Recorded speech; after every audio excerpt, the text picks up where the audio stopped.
Hello, everyone. My name is Asad Atta. I am a professor at the Malaysia Institute for Supply Chain Innovation, or MISI.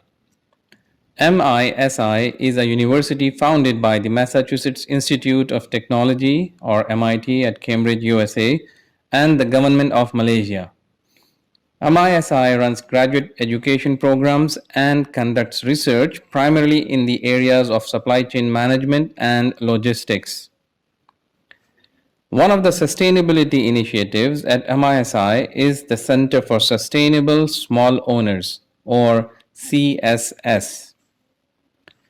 The mission of CSS is to safeguard the interest of the independent small growers for oil palm and improve their livelihood while ensuring ethical and responsible sourcing for oil palm. We want to ensure the commitments to no deforestation, no new plantation on peatlands, these are honored, and there is no exploitation in the supply chain. The CSS field officers work with independent small farmers, engaging them on a sustainability journey to get their farms certified and eventually improve their livelihoods. Livelihood improvement happens primarily through yield intensification and improved crop recovery programs. We have developed model farms to show improved yield through good agricultural practices with these farmers. The farmers receive hands on technical advisory for fertilizer and nutrient management, for planning and optimizing their harvest, and they get trained on sustainability management. This includes financial and environmental management. One of the key aspects of this initiative is empowerment. CSS has helped create an association of these farmers, by these farmers, and of course for these farmers. We call it Parta Niaga, which comes from Pertubuhan Tani Niaga. Our goal is for the Parta Niaga farmers to be entrepreneurs, acting as agents for social and environmental change, as resource trainers and as ambassadors of the program, scaling this effort to other farmers and communities. As part of our outreach, CSS is conducting webinars with support from our project partner Yara. The theme is Good Agricultural Practices Related to Nutrition Management for Oil Palm. These webinars are in Bahasa Melayu, conducted by CSS consultant agronomists. We invite you to join these webinars, ask questions as these are conducted live, and we'll do our best to get back with our answers. If not live, then soon afterwards. Thank you and see you soon. Okey, Assalamualaikum. Selamat petang. Okey, terima kasih tuan-tuan bersama kami pada petang ini. Pertamanya saya ingin mengucapkan ribuan terima kasih. Terima kasih kepada tuan-tuan kerana bersama petang ini untuk perkongsian pada petang ini. Okey, saya Muhammad Hanafi bin Mansor. Saya dari Yara Malaysia sebagai agronomis, manakala rakan saya Chua Sontat sebagai senior agronomis.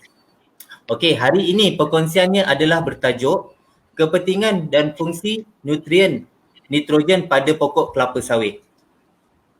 Okey, kita share kita punya skrin dulu.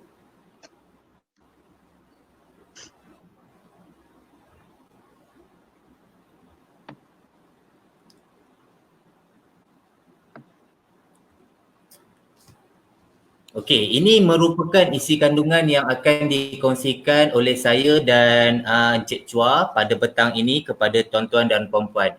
Yang pertamanya adalah apakah nutrien yang diperlukan untuk tumbuhan, fungsi N untuk tumbuhan, kepentingan N bagi kelapa sawit, sumber N untuk kebun, gejala atau simptom kekurangan N, gejala atau simptom terlebihnya N, punca kekurangan N, punca terlebih N, cara mengatasi kekurangan atau terlebih N, cara pembajaan, dan seterusnya adalah kesimpulan.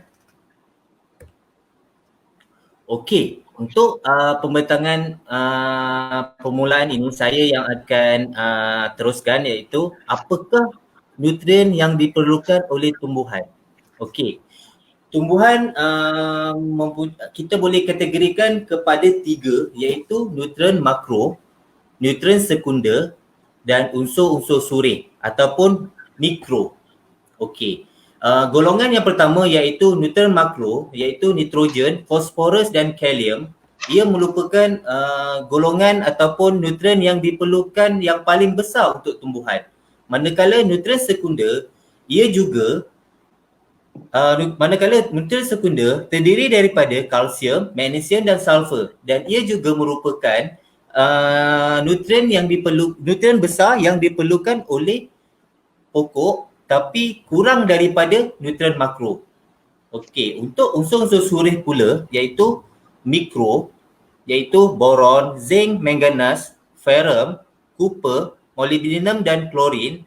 Ia juga penting dan diperlukan oleh tumbuhan dengan kadar yang sedikit.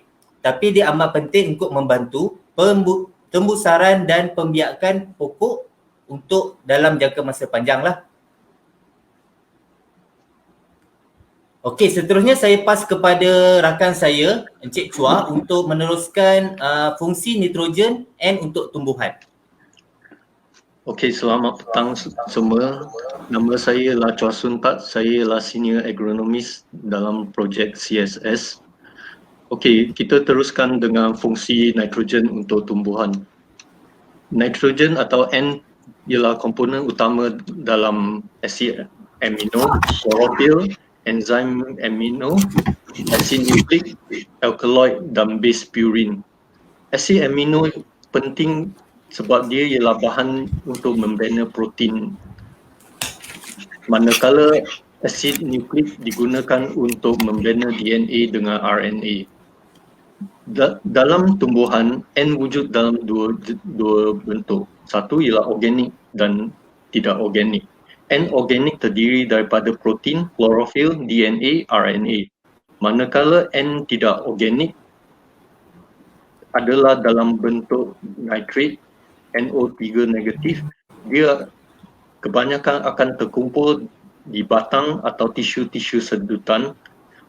Ini ya tisu dipanggil conductive tissue, iaitu tisu yang mengangkut air atau mineral dan makanan di dalam tumbuhan. Ini ialah tisu xylem atau phloem di dalam tumbuhan.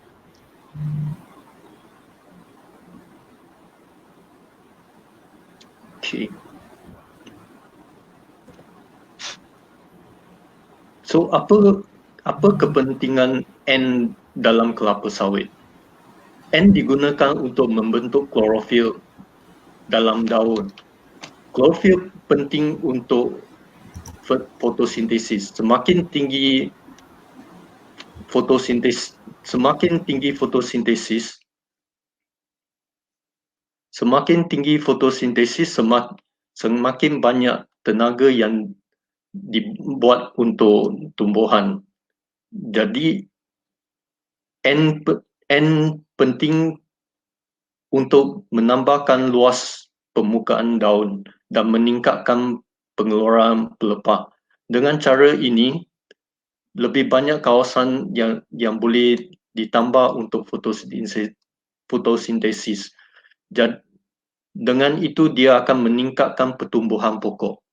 Selain itu, N juga penting untuk meningkatkan hasil buah tandan segar dengan meningkatkan berat tandan segar. Okay.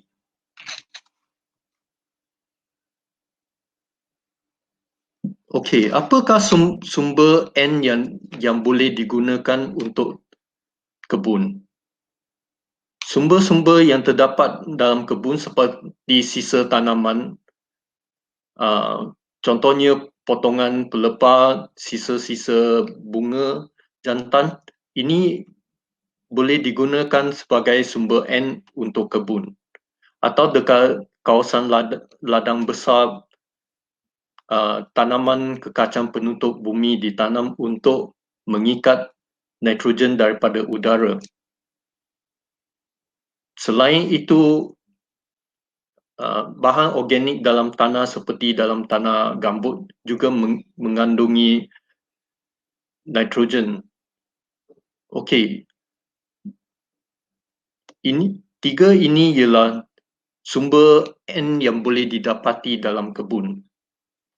Kita pergi kepada sumber N yang boleh dibawa dari luar kebun seperti kompos atau baja organik seperti baja tahi ayam, baja tahi kambing dan sebagainya. Dan baja kimia contohnya amonium sulfate, urea dengan amonium klorida dan sebagainya. So ini ialah sumber N yang boleh digunakan untuk kebun. Jadi apakah gejala atau simptom kekurangan nitrogen? Simptom kekurangan nitrogen akan boleh dinampak dekat daun. Warna daun akan berubah daripada hijau tua kepada hijau muda. Ini akan berlaku bermula daripada daun bawah atau daun tua. Pada kes yang teruk, kalau pokok itu ialah sawit yang masih muda, keseluruhan daun di kanopi akan berubah kepada hijau muda. Ini menunjukkan kekurangan klorofil dalam daun. Bagi pokok yang sudah matang, biasanya warna hijau muda atau hijau pucat jarang kelihatan kepada semua keseluruhan kanopi.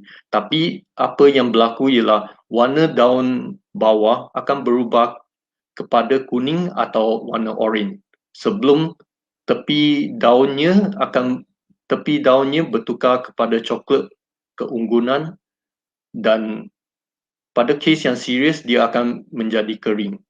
Simptom kekurangan nitrogen boleh diubah kepada normal dengan meletak baja nitrogen sebelum dia menjadi kekeringan. Simptom ini boleh berubah. Selain itu, dalam kekurangan nitrogen, pelepah baru akan menjadi semakin kecil atau tirus. Helaian daun akan bergulung.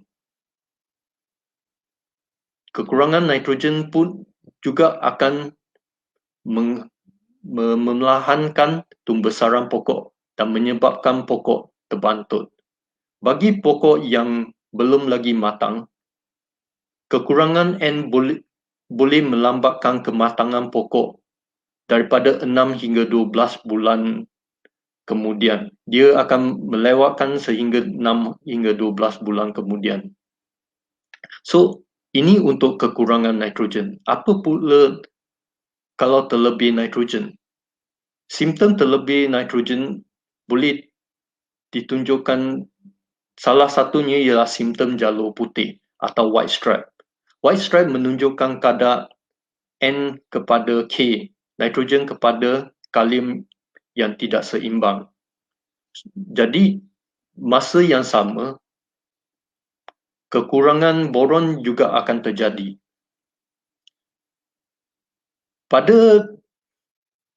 Jika pokok mengalami terlebih nitrogen, kadar pertumbuhan akan menjadi terlampau tinggi. Ini akan menyebabkan persaingan antara pokok untuk cahaya matahari. Selain itu, kekerapan atau kejadian serangan perosak pemakan daun juga akan menjadi semakin teruk sekiranya pokok akan terlebih nitrogen. Bagi pokok yang terlebih nitrogen, ketahanan pokok terhadap kemarau akan menjadi kurang. So, pokok tidak boleh mati dekat masa kemarau atau mengalami kecederaan yang teruk. Bila kita memberi baja nitrogen yang berlebihan, dia akan menyebabkan keasidan tanah meningkat. Sekiranya kita menggunakan baja kimia N yang berlebihan. So, tanah akan menjadi lebih berasid. So, apakah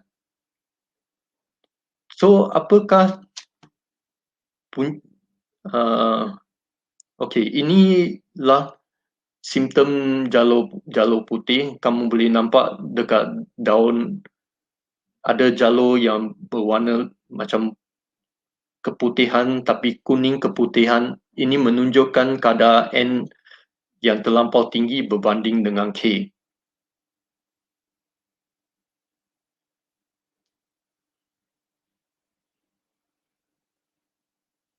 Okey, apakah punca kekurangan nitrogen? Punca kekurangan nitrogen boleh jadi daripada sistem peparitan yang teruk. Banjir, selalu banjir. Akar yang sentiasa terendam dalam air. Dalam keadaan akar terendam dalam air, akar tidak dapat bernafas dan dalam keadaan ini, nitrogen tidak boleh diserap oleh akar. Ini akan menyebabkan kekurangan nitrogen. Kedua ialah pH tanah yang rendah, kurang dari 4 atau keadaan berasid. Dalam keadaan ini, N akan terikat kepada tanah. Jadi susah untuk akar mendapatkan nitrogen daripada tanah. Ketiga, dalam musim kemarau. Dalam keadaan kemarau, tanah akan menjadi kering. Masa ini, walaupun terdapat nitrogen dalam tanah, tapi akar tidak boleh mengambil sumber nitrogen ini sebab tidak cukup kelembapan untuk menyerap nitrogen daripada tanah. Bagi tanah yang cetek atau terdapat lapisan keras dalam tanah,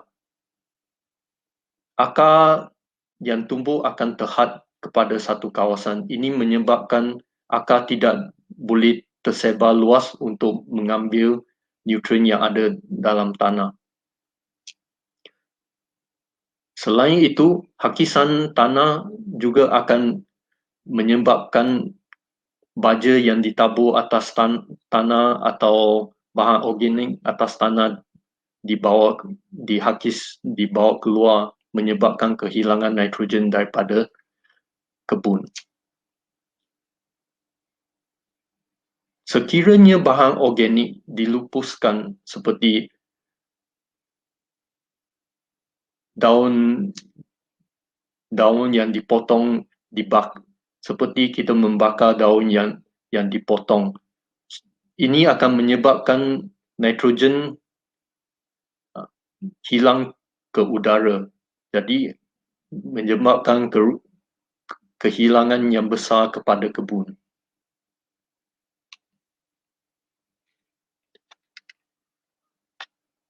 Okey, saingan dengan rumpai. Jika keadaan rumpai terlampau tebal, dia akan menyebabkan persaingan nitrogen atau nutrien lain dengan tanaman sawit. Jadi ini akan menyebabkan saingan kuat di antara rumpai dengan sawit. Okey, sumber N tanah yang rendah juga akan menyebabkan kekurangan nitrogen sebab tidak cukup nutrien nitrogen dalam tanah. Pada tanah gambut, kadar karbon kepada nitrogen atau kadar CN adalah tinggi, lebih daripada 25. Kadar ini akan mengikat nitrogen di dalam tanah. Pembajaan yang tidak efisien, contohnya kita membaja masa hujan kuat atau kita membaja dekat dengan cara menabur secara bertumpuk atau bergaris. Ini akan menyebabkan akar tidak dapat mengambil nutrien N dengan efisien. Okey, untuk terlebih N, apa puncanya? Selalunya ialah pembajaan dengan baja nitrogen kimia yang terlampau tinggi atau pembajaan baja N tunggal dengan kuantiti yang tinggi tapi tidak disusuli rapat dengan pembajaan baja K. Ini akan menyebabkan tidak seimbang di antara kadar N dengan K. Penguraian bahan organik yang terlampau cepat juga akan membebaskan nitrogen daripada bahan organik dan menyebabkan penyerapan N yang terlampau tinggi kepada tumbuhan. Jadi apa yang kita boleh buat untuk mengatasi ini? So apakah cara-cara yang boleh digunakan untuk mengatasi kekurangan nitrogen? Sekiranya tanah itu selalu banjir atau terendam air, kita boleh membuat parit untuk mengurangkan paras air tanah. Ini akan mencepatkan pembuangan air terutamanya semasa musim hujan.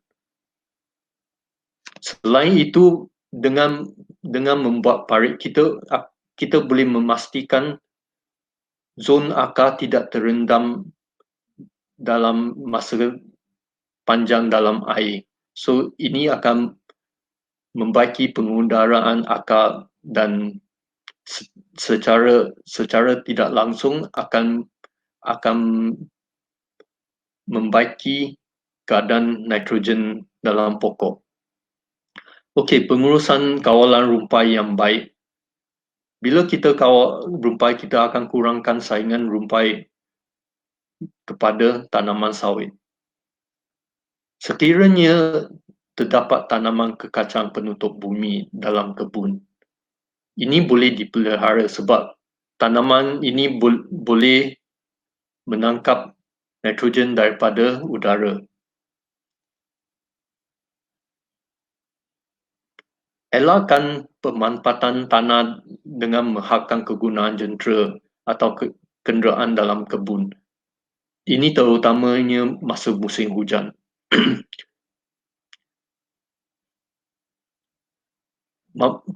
Sekiranya tanah terlampau padat, dia akan menyebabkan akar tidak boleh tersebar keluar. So akan mengurangkan menghakkan akar untuk mengambil nutrien. Selain itu, kita boleh kurangkan hakisan tanah yang dengan menyusun pelepah yang dipotong merentangi aliran air. Dengan cara ini, kita akan melambatkan aliran air, kelajuan aliran air dan membolehkan tanah yang dihakis mendap di kawasan pelepah. Selain itu, kita boleh menambahkan bahan organik seperti tandang kosong atau kompos kepada tanah. Ini akan menambah lagi nitrogen kepada tanah di kebun. Kita juga perlu meninjau tahap N dekat pokok dengan mengambil sampel daun untuk analisis. Ini boleh dibuat setiap tahun. Ini untuk boleh membagi tahu kita sekiranya terdapat tahap kekurangan N yang terlampau tinggi atau yang masih lagi tidak menunjukkan simptom N tapi sudah menunjukkan kekurangan. Cara lain untuk mengatasi kekurangan N ialah mengurangkan keasidan tanah. Ini boleh dibuat dengan menggunakan sumber nitrogen yang tidak boleh, yang kurang menyebabkan keasidan tanah. Kita boleh gunakan sumber baja N yang lebih berunsur kurang keasidan atau beralkali. Yang paling cepat untuk mengatasi kekurangan N ialah dengan pembajaan baja nitrogen. So, inilah cara yang kita boleh gunakan untuk mengatasi kekurangan nitrogen. Apa pula cara untuk mengatasi terlebih nitrogen? Satu ialah jangan membaja dengan kuantiti N yang tinggi pada satu-satu masa. Kedua ialah pastikan terdapat jarak di antara pembajaan sekiranya guna baja tunggal nitrogen, jarak pembajaan dengan baja K atau baja kalium tidak boleh lebih daripada 3 minggu. Ini untuk mengurangkan kadar ketidakseimbangan N dengan K. Okey, untuk cara pembajaan terutamanya bagi nitrogen, saya akan paskan balik kepada rakan saya.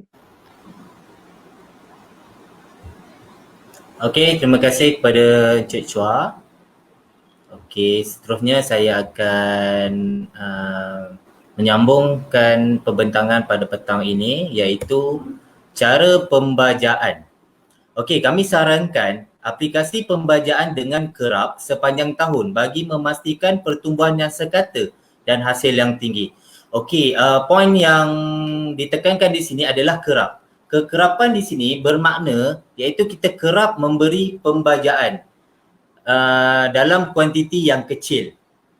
Okey, semasa pembajaan kekerapan ini dilakukan, ia perlu menitik beratkan dari segi kuantiti baja yang perlu diberikan oleh tumbuhan tersebut dan perlu diberikan pada cuaca yang bersesuaian, iaitu tidak terlalu panas dan tidak melakukannya pada hujan yang terlalu lebat. Okey, baja ditabur secara berselerak. Elak dari aplikasi terkumpul dan tumpuk. Okey, terkumpul dan tumpuk ini tidak boleh dilakukan disebabkan dia akan merosakkan perakaran tanaman pokok kelapa sawit. Okey, akar akan terbakar. Okey, di sini kita syorkan untuk berselerak, jangan terkumpul ataupun bertumpuk. Okey, cara pembajaan seterusnya pada pokok muda adalah di kawasan kanopi pokok ataupun bulatan ataupun di hujung daun. Kita panggil sebagai kawasan bulatan tanaman pokok kelapa sawit. Itu merupakan kedudukan akar putih ataupun akar aktif tanaman pokok kelapa sawit. Ia terletak di kawasan tersebut. Maka kami menyarankan tuan-tuan membaja di kawasan pada pokok muda, tuan-tuan disyorkan untuk membaja di kawasan kanopi pokok. Okey, manakala pada pokok yang matang, kanopi pokok yang sudah bersilang dengan pokok bersebelahan, bermaksud daun dia telah bersilang ataupun telah bertindih, adalah pada permukaan atas atau tepi susunan pelepah. Kami syorkan ataupun menggalakkan tuan-tuan membaja pada permukaan atas atau tepi susunan pelepah. Ia disebabkan kedudukan pelepah tersebut mempunyai kelembapan yang tinggi di bawah susunan pelepah tersebut. Dan seterusnya dia akan meningkatkan efisiensi penyerapan baja tersebut dan sama juga di kawasan pokok muda, di kawasan pokok matang juga di bawah susunan pelepah, ia merupakan tempat ataupun akar putih. Terletaknya akar putih serta akar yang aktif yang boleh meningkatkan kadar penyerapan baja yang lebih efisien. Okey, kesimpulannya di sini, N diperlukan untuk pembentukan protein. Ia juga diperlukan untuk pembentukan klorofil, meningkatkan fotosintesis. Secara tidak langsung dia akan meningkatkan penghasilan daun dan tandan. Dan ia boleh meningkatkan juga pendapatan tuan-tuan semua. Dengan peningkatan tandan dan penghasilan tuan-tuan dapat pada setiap kali potongan tuan-tuan. Okey, kekurangan N menyebabkan pembesaran terbantul dan hasil tandan kurang. Okey, sekiranya tuan-tuan tidak mengaplikasikan N yang secukupnya di tahap optimum, pembesaran pokok kelapa sawit tuan-tuan akan terbantul dan hasil akan kurang. Dan secara tidak langsung, tuan-tuan akan kekurangan dari segi hasil pendapatan tuan-tuan. Okey, yang terakhir, lebihan N menyebabkan pembesaran pokok yang melampau dan menyebabkan saingan antara pokok untuk fotosintesis serta meningkatkan kekerapan serangan perosak pemakan daun. Okey, ini apabila berlaku aplikasi lebihan nitrogen kepada pokok, pokok akan lebih besar, pelepahnya akan lebih panjang dan setiap pelepah akan bersaing untuk proses fotosintesis dan serta meningkatkan kekerapan serangan perosak seperti bagworm, seperti grasshopper. Ini antara kekurangan sekiranya lebihan N diaplikasi kepada pokok kelapa sawit tuan-tuan. Okey, sekarang kita berada di sesi soal jawab. Boleh tuan-tuan turunkan soalan di ruangan komen. Kami akan cuba jawabkan soalan tuan-tuan satu persatu.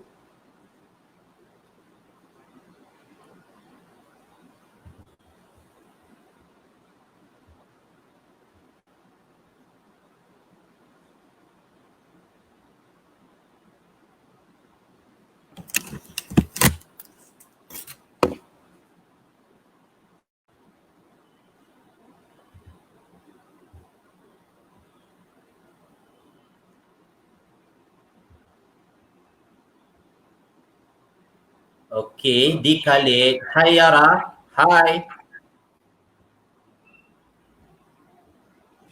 Okey, Mike Kong. Hai Yara Malaysia. Hai Mike Kong.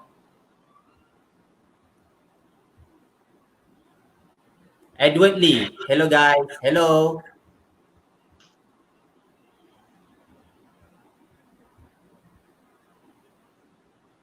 Hello. Okey.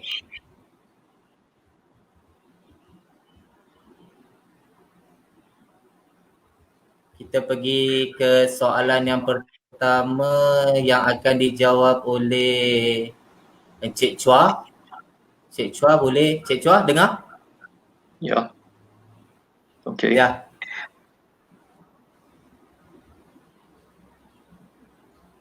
Okey.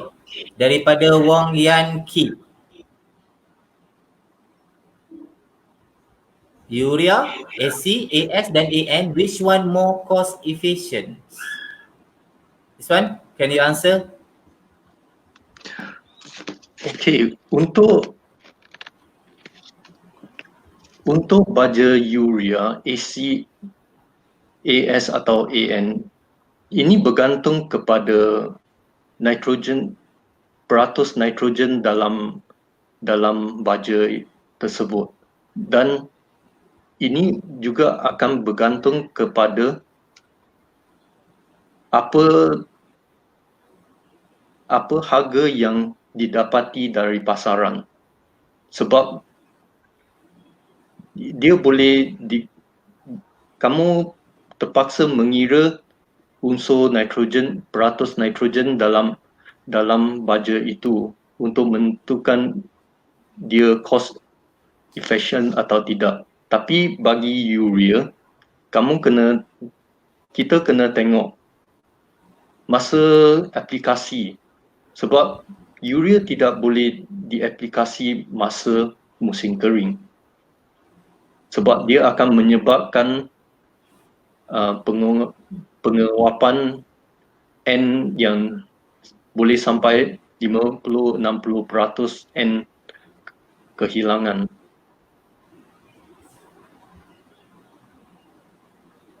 So ini whether dia cost efficient atau tidak bergantung kepada kadar N yang terdapat dalam baja tersebut dengan harga pasaran sekarang.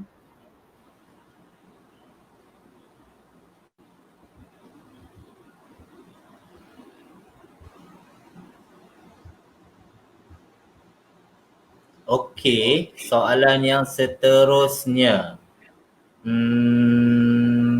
Daripada Encik Edward Lee. Apa formula paling sesuai untuk sawit matang lebih 10 tahun dan pokok baru tanam 1 hingga 2 tahun? Okey, untuk daripada produk Yara, untuk pokok yang baru tanam, kita syorkan penggunaan Yara Mila. Manakala untuk sawit matang, kita lebih 10 tahun, kita syorkan untuk gunakan Yara Yakin Unggul dan Yara Perisai. Okey, lepas ni saya akan share kepada Encik Edward Lee dari segi aplikasi ataupun jumlah yang diperlukan kepada pokok tersebut dengan lebih tepat lah. Okey, soalan seterusnya. Apakah daripada Muhammad Rizal? Okey, apakah kadar pembajaan N yang sesuai untuk pokok sawit matang? Okey, Cik Chua boleh jawab, Cik Chua? Okey.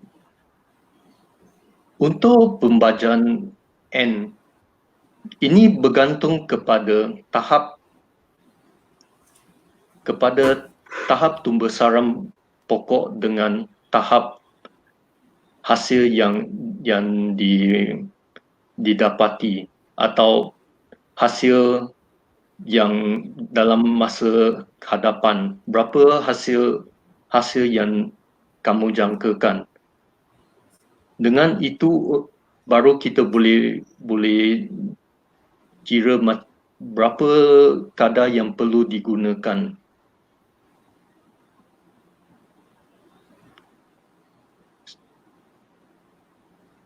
Selain itu, kita kena tengok macam mana kita mengurangkan tahap kehilangan nutrien daripada kebun atau daripada baja yang kita aplikasi.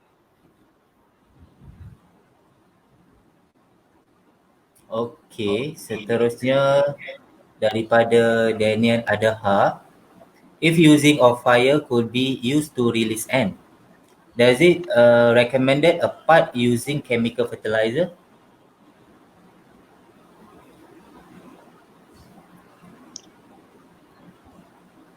Kalau nitrogen hilang daripada kebun, bermakna sudah kehilangan. Kenapa perlu lagi tambah ini? Betul. Dan itulah langkah-langkah yang kita elakkan daripada kita hilangkan secara semula jadilah. Sebab yang paling penting ialah kita sudah ada nitrogen dalam kebun. Kenapa kita mau buangkan nitrogen daripada kebun itu dengan menggantikan dengan baja kimia? Betul. Seperti yang diterangkan sebelum ini di dalam slide Encik Chua, okey, kita elakkan daripada buat pembakaran, especially di kawasan pelepah, sebab di situ boleh memberikan N yang semula jadi. That's why kita tak perlu untuk buat pembakaran serta menghilangkannya lah dengan cara pembakaran tersebut. Boleh saya katakan itu membazir lah. Okey, soalan seterusnya, apakah beza Yara 15, 15, 15 dan Benmeyer 15, 15, 15 selain faktor harga? Okey, ini soalan daripada Hu Sun Lee. Soalan ini saya rasa jawapannya saya boleh jawab dari segi harga dan kualitinya dia terletak di nombor 1 lah kedua-duanya.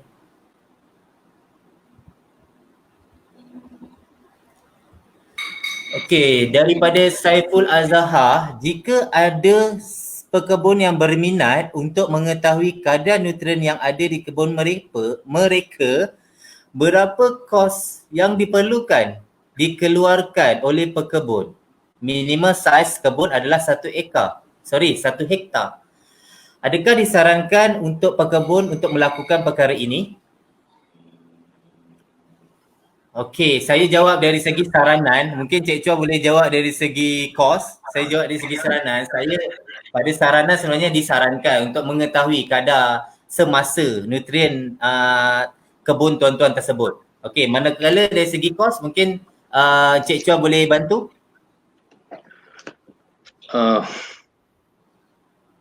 Sebab kos ini bergantung kepada jika ada orang menawarkan perkhidmatan ini. So saya kurang pasti dengan itu.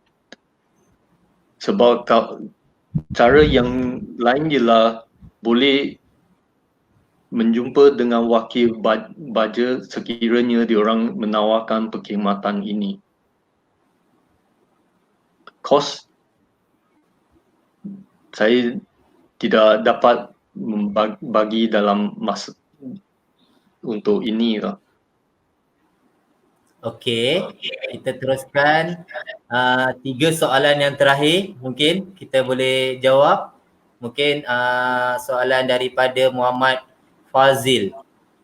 Kalau bagi baja N saja, boleh ke menghasilkan buah banyak?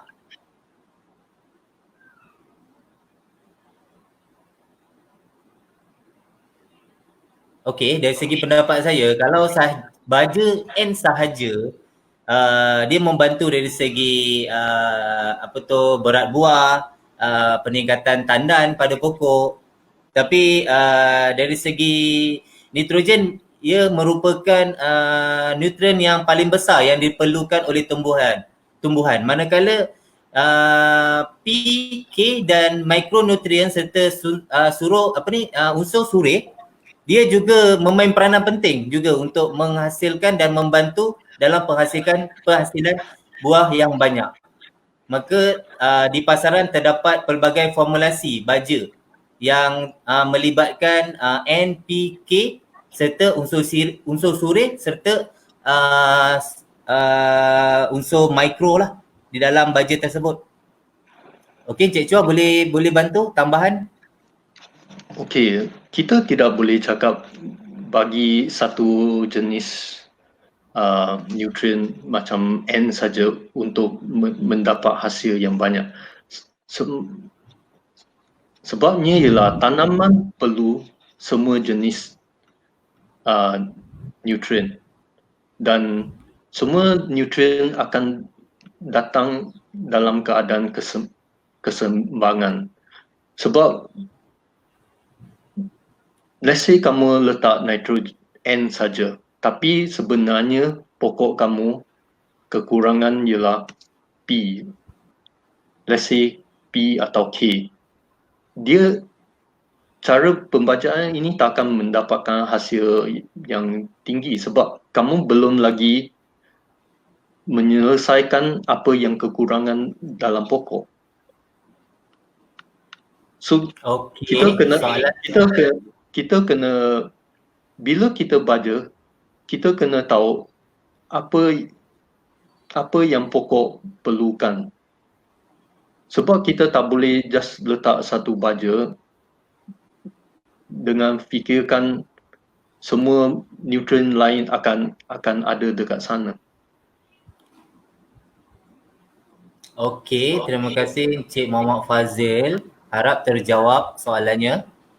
Okey, seterusnya 2 yang terakhir adalah Apis One Piece. Kenapa pelepah paling bawah jadi cepat kering? Adakah kekurangan mg? Okey, untuk dari segi kering pelepah bawah, jawapan yang saya dapat berikan, ia juga dari segi kekurangan N juga berlaku, mg juga berlaku. Maka kita kena tengok dari segi keseluruhan pokok tersebut lah. Dari segi simptom-simptom yang dia keluarkan dari pokok tersebut. Kita tak boleh judge dia dengan sekadar dia kering, adalah mg ataupun adakah dia N deficiency. Kita kena tengok keseluruhan pokok tersebut untuk mengatakan ia adalah apa kekurangannya. Okey, soalan yang terakhir yang kita akan ambil pada petang ini. Okey, untuk tuan-tuan soalan-soalan yang selepas ini kita akan jawab secara terus kepada tuan-tuan selepas ini. Okey, maaf ya kita sampai ke jam 4.20 sahaja. Kita akan jawab soalan yang terakhir. Okey, selepas daripada Muhammad Haris. Selepas banjir, apakah rawatan yang terbaik untuk pulihkan balik pokok sawit yang terendam? Okey, Cik Chua mungkin boleh bantu untuk jawab. Okey, ini bergantung kepada tahap pokok kamu. Selepas banjir, tahap banjir itu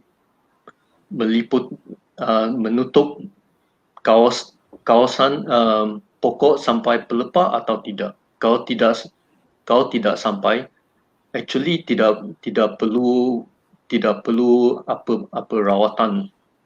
Sekiranya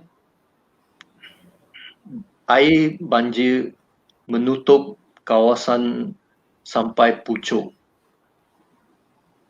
kita perlu selepas banjir surut, kita perlu bersihkan kawasan keliling pelepah atau pucuk dengan air dan lepas tu letak racun kulat dekat pelepah lah, atau pucuk sana.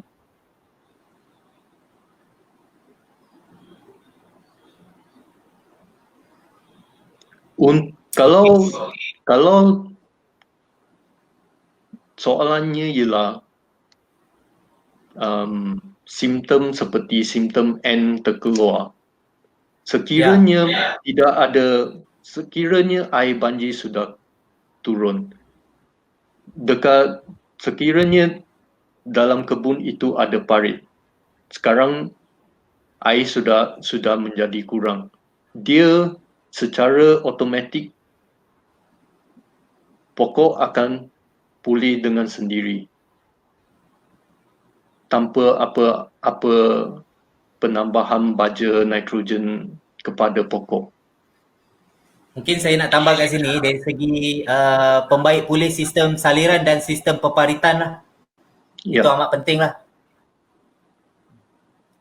Okey, sekian sahaja perkongsian kami berdua pada petang ini. Okey, tu sahaja. Kami mohon maaf sekiranya tersilap ataupun tersalah. Kami undurkan diri dan harap tuan-tuan dapat bersama kami pada minggu hadapan pada 19 hari bulan pada waktu yang sama dan di channel yang sama. Okey, tuan-tuan, terima kasih. Assalamualaikum dan salam sejahtera.